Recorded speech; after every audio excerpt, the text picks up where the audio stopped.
need to find myself and get myself right. I've been struggling, trying to find the love of my life. Everything been going wrong, think I need to get right. Think I need to get right, yeah. I've been struggling, yeah. I think I need to get right, yeah. Think I need to get right, yeah. It's like every woman I come in contact with, shit turned into a disaster. Ever since me and no girl broke up, I been a disaster. But I can't trust any woman, I can't put nothing past them. Mama told me, boy, you need to pray more. Pops told me, son, don't make everyone men pay for her mistakes. Just wait a little while longer and play this game called life. You'll find what you're looking for. First you gotta find yourself. Focus on your health. The stack of some money and give you some wealth. Then ask. What the hell, folk, kinfolk? You are now tuned to Ambition Radio here on WDRB Radio, the voice of the community, and I'm your host, Apollo Goldie. And I got a very special guest, person I've been waiting to interview for the longest. One of my favorite people to talk to, man, my OG, the sensei, the one and only, 11. Hey man, what's good? What's good, bro? I appreciate you having me, bro. Hey, bro, you already know us always. It's love, bro. It's love. It's love. I'm excited to be here. Thank you for bringing me on. Shout out to WDRB Media for the opportunity and Ambition Radio too, bro. I like what you got going. I like what you are doing, and I like the moves that you've been making recently. I've been peeping you and salute, so I couldn't wait to get on. Hey, bro. Yeah, I'm gonna say this, bro. Everything I try to do, I get it from you, bro. Just watching you, bro. That's love, bro. I feel like knowledge should be transitive, bro. But one thing about you, I will say is, you apply the knowledge, bro. You're not just a guy who just in there wanting game so you can feel good about the day. Like I got some game from the homie, and you just feel better about your day. Usually, the game that we share with each other, we go back into our own quarters and we apply that game. And you can tell that we apply that game because coming out, like we have a conversation, and then 2 days later, that's like, damn, bro, making moves. Like, hey, bro, I mean, cause I got to, bro, cause it would be useless for me to ask you for that advice and then just go back and do what I can do before. You know what I'm saying? Like, so each time I slide through, bro, and I appreciate this, bro. Like, I don't think you understand. Like every time I slide through, bro, I slide through for a session. yeah. But we start off talking, and you like, yeah, bro, this been going on, that been going on. You be like, hey, bro, you just give me something quick, and I be like, bro, I never thought of it like that, bro. Like, you changed my mind to go a different direction about certain stuff. Like, we pull up, bro, talk about anything. Most of the time, it's gonna be about women and relationships. We black men, bro. That's our hardest test. That is, bro. Trust me, it is. That's our refuge. We want it bro. to be so much. We want that black woman to be so much for us because the world ain't shit to us. So we be wanting a black woman to fill so many voids. That's why we. True. That's why we got them issues, I think. But, I mean, hey, bro, it is, bro, because you done helped me multiple times, bro. I'd be stuck over some girl or just trying to do the right thing, bro. You would give me the answer, and I go from there and just, I gotta do this differently. yeah, bro, helping people be helping myself because I honestly never know the questions to ask. Like having the answers sometimes is a prison in itself because you don't have the questions.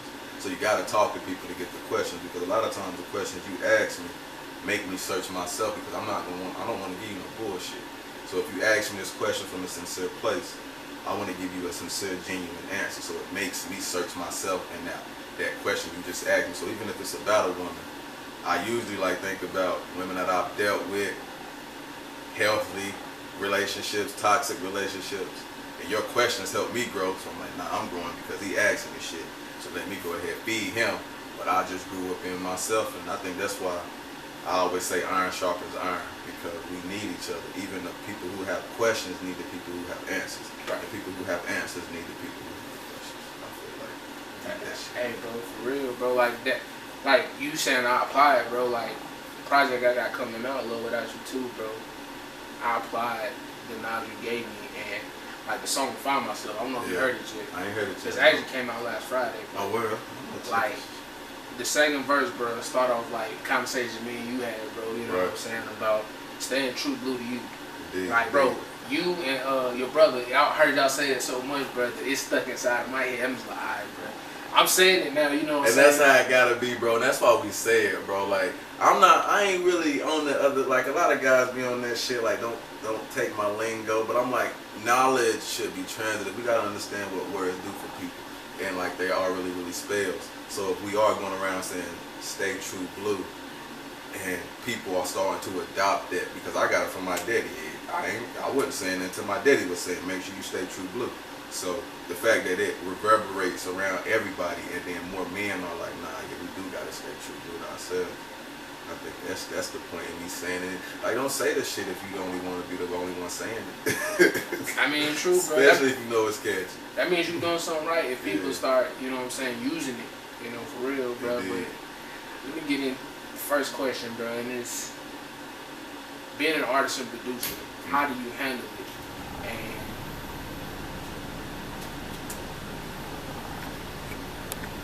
so yeah, bro, how do you handle being an artist and producer? Which one is more fun for you, bro?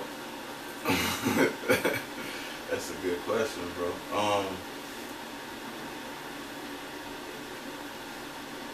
Probably being a producer is more fun for me because I feel like I'm more free. And being a producer, I feel like when I sit down to make a beat, I'm actually just being submissive to my emotions and being submissive to my energy and the environment, and it's really just me creating. But on the flip side, when I'm being an artist and I'm writing verses and I'm trying to create in that capacity, I feel like I'm still in the development stages.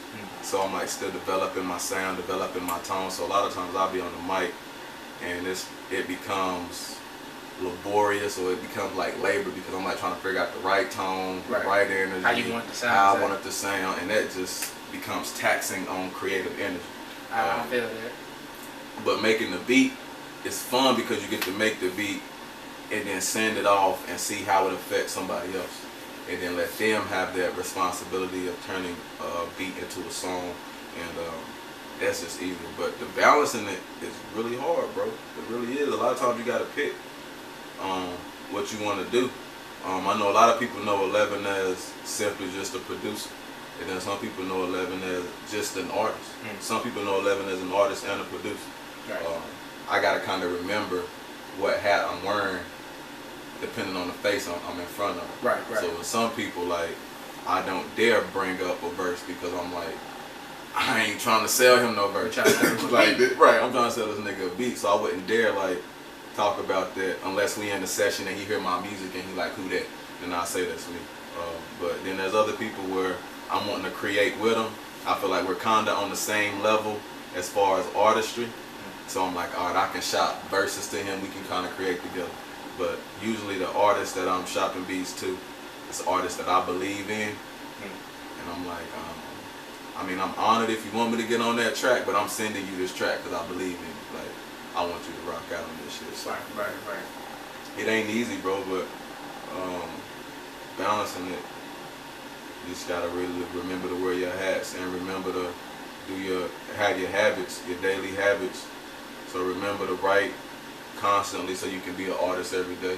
Remember to beatbox, beat on tables, beat on your laps, just make beats, sing melodies. Just having music in you, embodied in you every day throughout the day is probably the best way to have that shit balanced so that you can call it up when you need it. Hey, bro, that's facts, bro. You already know how it is when I slide through for beats, bro. Like, I slide through, bro. You play me like, we'll go through a whole hour before we even get to just listening to the beats, bro. That's facts, bro. It'll be like, bro, every time, like, bro, hey, bro, I need a verse, bro. You be like, I got you, bro. Indeed, yeah. You know, and I think the last verse I had you on, what song was that? Was Yoga on the Beach. Yeah, and that was, I really like that verse, bro. Bro, I didn't even go cap with you. I done heard people that I know, like, bro, they just be singing it. Like, bro, I had no idea. But well, let me not say that. I knew the song was gonna be dope because it was a dope. You know what I'm saying? When you made the beat. Right. You know what I'm saying? Yeah. But when I did my verse, then you came in just like, alright, bro, this took it to a whole nother level. Like, I could have done a second verse, but to have you on that verse, it meshed well together. Like, you know what I'm saying? Agree. Like, me and you almost alike the same in so many ways. You know what I'm saying? And a lot of times, bro, I don't really necessarily know how to come at my beats until you done jumped on. Like a lot of times I'll make a beat and I'm sitting in there on the beat for hours and hours and hours. So all I'm thinking about is like melodies. I'm not really thinking about the direction of the song. And the song, it'll take a dope artist getting on the track and I'm like, oh, that's what they hear from me. I can write something to that. I can write something that they. That's like that's my drawback or my area for growth is hearing music and thinking of what this feels like or what I should write about. But if you give me a topic, like I can write 68 bars if you give me a topic. But if you just give me a beat, I'm gonna sit there and think about where I want to go. Hey, I feel you, bro. I've done that multiple times. But like your beats, you know, like, bro, anybody probably can vouch for this and say this. Your beats already have the message in them when you create them because I slide through, bro, and I think the last one was Black Dollar. And you just played the beat, and I was just sitting there, and I never knew what it was till recently. Like, I got a gift for where I can hear stuff. Nah, yeah, that's facts, bro. I was finna say that, bro. Like, I feel like sometimes I'm a feature rapper because if I got the content already, I can write a verse with the quickness. But then, like, with you, it's different because if you play you a beat, I can play you a beat, and then you immediately have like a topic for the song. Like an area, complete direction for the song and shit. Like, bro, that's a gift. Hey, bro, I like I said, I really didn't know I had it. And I'm thinking everybody had that, you know, but everybody doesn't. Like you, especially with your beats, bro. I can hear, like it'll be like a certain melody or like a certain drum or a sample that I hear, and it'll spark an idea for me to really just get the ball rolling. Like, the last song that I think, one of the songs you produced on one of my last projects to the South too was Juke Joint Mate. And when I think you played it on IG or whatever, but I slid through the crib one day and you just like playing me beats, and I heard that beat. I was like, bro, this sounds like some old school juke joint type stuff. And you played it, and I started going in with the hook. He's like, bro, that's bro. Dope. that's the thing, bro. Like when I'm listening to samples, I don't really be listening for like I listen for feeling. I listen for certain instruments or like little certain things that I can just take, create a drum loop around, and create a vibe around. And usually it is like music from back in the day, like jazz influenced music, New York influenced music and stuff like that. So I always feel like jazzy, juke joint, and boom bap. Like, so for people to get that, grab that, hear those nostalgic tones and those nostalgic melodies and be like, nah, I can rap to this. I be thinking that shit is the dope, like the dopest thing, because people didn't rap to that type of music back then. You know, they might have scatted, they might have sung, but it was like nobody actually like got on and spit 16. It spit some 16 on like on saxophone, on top of saxophone. And when Tribe Called Quest came in and they innovated it, it was still the pace of the music was laid back and chill. But like Juke Joint is a kinda, it's like smooth, but it's still an upbeat tempo. It make you feel good, upbeat tempo type shit. So yeah, bro, I rock with the shit we create. Indeed. Always, bro. And speaking of producing, we got the other OGs, Big Baby Boom, Genius. Yeah, indeed. Shout out. Forget somebody. Heck of a Groove, he just started back. Oh yeah, Heck. Forgot about Heck. Started back, producer. Yeah, but that is the Academy. Yeah, no doubt. Shout out to the Academy, man. Big shout out to the Academy, bro. Like, I love working with y'all. Like between my brother, Buzz, and y'all, I love working with y'all. Shout out Buzz too, because Buzz got some heat, bro. Always, bro. But the Academy, bro, like, how did the Academy even start? And how did everybody really get into producing?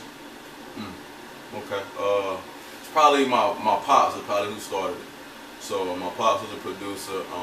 Growing up under him, I was just into music, was following behind him, watching him play the drums. So I got into music. He bought me like my first little 8-track recorder where I could make like little beat sequences. I started making beats. In the process of me making beats of like my senior year in high school, so I was about to go off to college. So like part of my gift to go off to college was he bought me a laptop, he bought me some speakers, and he bought me a keyboard. So I went off and I don't know what her name. The Academy was a beat first. So I was producing. I was the only one producing. Big Baby was just giving me samples. He was just sending me samples because he was really into music. So he would send me samples and be like, bro, sample this, make a beat off of this. And I make the beat. And then Genius was really just the guy who at first was just tapping in. He was making sure that I had everything that I needed while I was in college. He was just making sure like, bro, you good, I'm proud of you. Stay up, stay focused. So I just stayed close to those guys. I made a beat called The Academy one day in college. And we just kept playing it over and over and over and over and over again. And I took it home. They was playing it over and over and over and over and over again. And Big Baby was like, bro, I think I'm finna start producing. And I'm like, you got the ear. You can kind of play. You been singing. You done sung on some of my hooks already. You know melodies. You from the church. You got that influence. Like you could produce. Right. So he starts producing a little bit, and his learning curve is like really, really short because he's learning from me and my pops. Right. So I'm teaching him, I'm showing him his learning curve. He started making really dope beats. So then Genius like, I'm kicking it with y'all. You know, birds of a feather, bro. You're not gonna be in the studio with these niggas making beats and not find your place. You know what I'm saying? So Genius like, shit, I'm gonna find my sound, find my place. And he started making beats too. And his learning curve was even shorter because he was able to learn from me, Big Baby, and then Academy became like solidified the Academy. I think when I got my interview, so I got an interview for producing promoting Valentines. I got an interview promoting Valentines. Genius got that interview for me. We all went as a team, and because I was like, I want to go as a team, we had to get a name for the team. And the Academy was just something that we had always said we were because of that beat that I made in college. Like every time we would get together and talk, we would be like, this is the Academy because we was educating each other. That's what we were saying. Right. We was giving each other game, and we was leaving each other sharp. And we was really big on men coming together, being honest and open with each other so that we can sharpen each other and educate each other. So that's where it originally came from, the Academy, because it was just us gathering and chopping it up, politicking. But then once we started to do the same shit, started to do the same stuff, it was like, well, let's go ahead and just make this thing official. And we never really like voted officials for the group or anything like that. It was just that we kind of just jumped in and played our roles. You know, I knew that I had college education and I had the legal education, legal background, so I just started to do the LLC work and all the stuff that I was able to do. And I think that's important in a team, that when you get a team, I mean, y'all gotta trust each other and you gotta play your role and you gotta understand what you're good at, understand what you offer the team, and play that and walk in that essence. Like I knew, if I don't do the legal stuff, it don't get done. Right. You know what I'm saying? Genius knew, if I don't go out here and do the groundwork, talk to people, shake hands, send out the link, it's not gonna get done. You know what I'm saying? Like, we just knew that, and I think that's really why that's why it's as strong as it is now, bro. Is because we just depended on each other and we showed up for each other continuously. Right. It really helps that we church family too. We went to the same church, we grew up together, went to the same cookouts. That helped. So it's like kind of like LeBron, bro. Yeah, y'all pretty much like always been that team, but yeah. I just like eventually, all right, bro, let's go ahead and take this thing official, bro. I'm happy to watch it, bro, because you know what I'm saying. Like, you don't have many people like OGs. That's why I always call you OG, bro, because you don't have many people, especially as black men nowadays, you can just go talk to about anything, bro, and they not judge you, reprimand you, you know what I'm saying, or call you crazy or anything. And every time, like if I needed help with something, I know I can go to Big Baby Bro. I know I go to you. I know I can go to Genius. I even go to Heck if I needed some help on something, you know what I'm saying. And I appreciate that, bro, you know what I'm saying, like, you know, for real. And I'm happy to just see y'all grow, bro, you know what I'm saying. I'm definitely about my next project, you know, the Academy's producing. That's probably gonna be 11 producing. What? Cause yeah, bro, like I said, like we found our places, bro, and we found our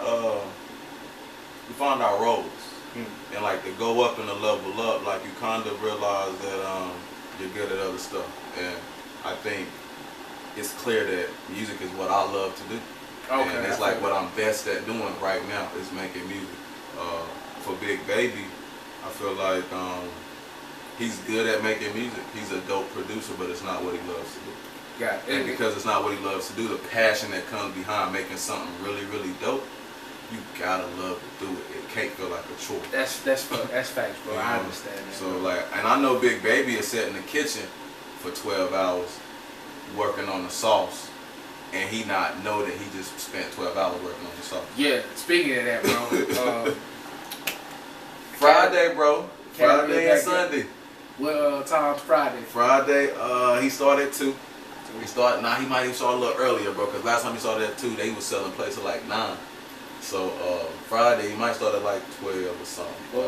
Friday and then Sunday, it's probably be all day Sunday. Well, I'm definitely, because I'm off tomorrow. I'm sliding up there, bro. Yeah, I told Big Baby I was coming, bro, because I even did do my food reviews, but that's one I definitely gotta do, bro. Yeah, you gotta get that chicken, bro. Listen, and I'm pescatarian, bro.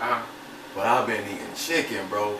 Cause that's like, for one, I'm gonna support the homie. Always. Like if I got $10, I'm gonna give it to you, bro, cause you making plates and you believe in yourself. If I got 20, I'm gonna give it to you. You know what I'm saying? But I gave away the fish. I gave away the chicken, bro.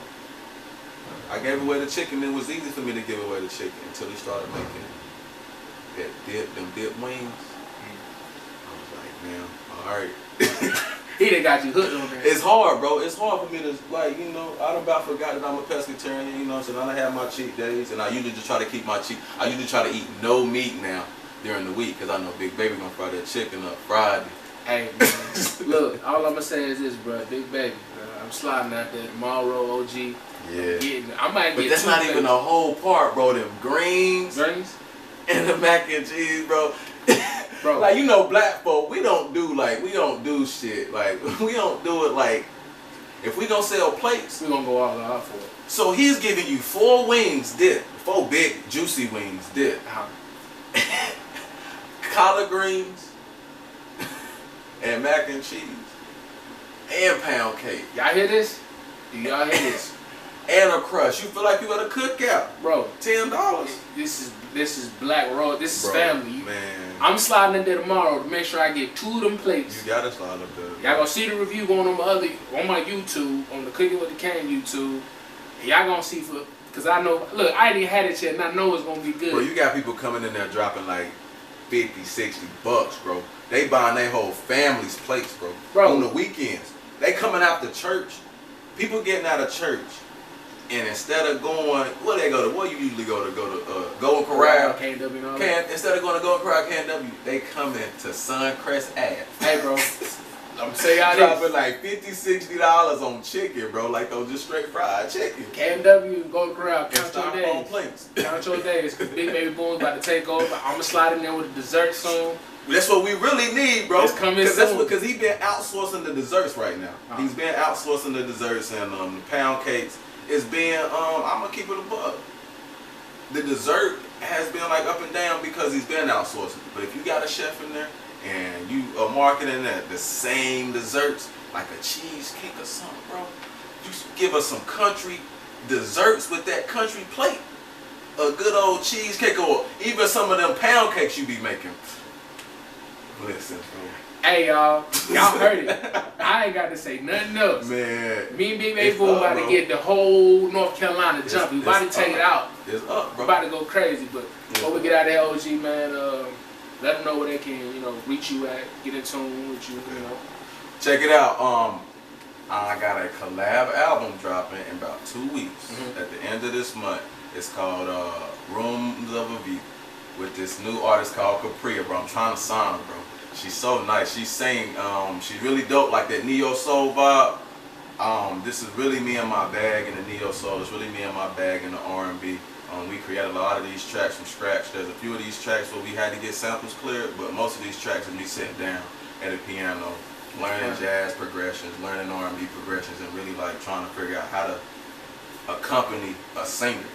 So that's really dope. I'm really excited about that project coming out. We just did a photo shoot for it. We're going to shoot a video, shoot some music videos in the coming weeks. Got our last session, so be on the lookout for that. That'll be on all streaming platforms. Until then, you can listen to Valentunes, search 11XIEVEN on all streaming platforms, all social medias. Facebook is Neighborhood Hermes. Neighborhood Hermes on Facebook. Instagram _11 _XIEVEN. Twitter is Wiz11 with 3 Z's. WIZZZ 11 XI. Wiz11 on Twitter. But yeah, be on the lookout for that. If you in the Ville, or you close to the Ville, I done moved back to the city and we got big things coming. So be on the lookout for open mics, painting sips, board game nights. I got a venue, I got a spot. I just talked with the city. The city trying to help out the black community, so they're looking for community leaders, man, and they've reached out to me trying to do these events that we've been wanting in the city. So get with me. If you performing, you got some type of performing arts, and you like to do the performing arts and you want to stage, get with me, because I'm with the city and I'm talking to the city about making some stuff happen. Fact. So yeah. Hey, bro, you already know me, bro. You call me, bro. I'm sliding, bro. Oh yeah, indeed, sliding, bro. Indeed.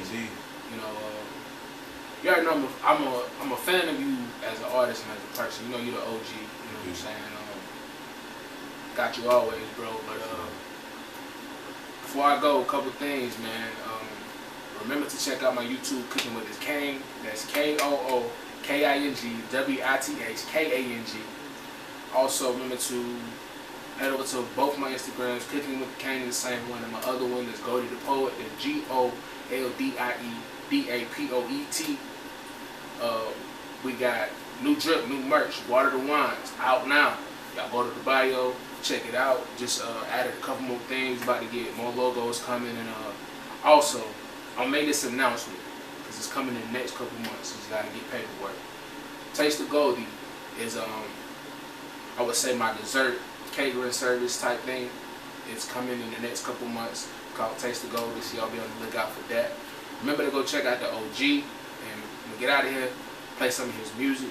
Go get that. Hey, at the end of this month, be on the lookout. Capria and 11 Rooms of a View. I already know it's gonna be dope, bro. Anytime the OG drops something, I know it's fire. I'm a fan, like I said, of him as a person and his music, artist. You know, so y'all make sure y'all check that out, man. And remember, you are tuned with Ambition Radio here on WDRB Radio, the voice of the community. Y'all be easy, man. We out. Peace.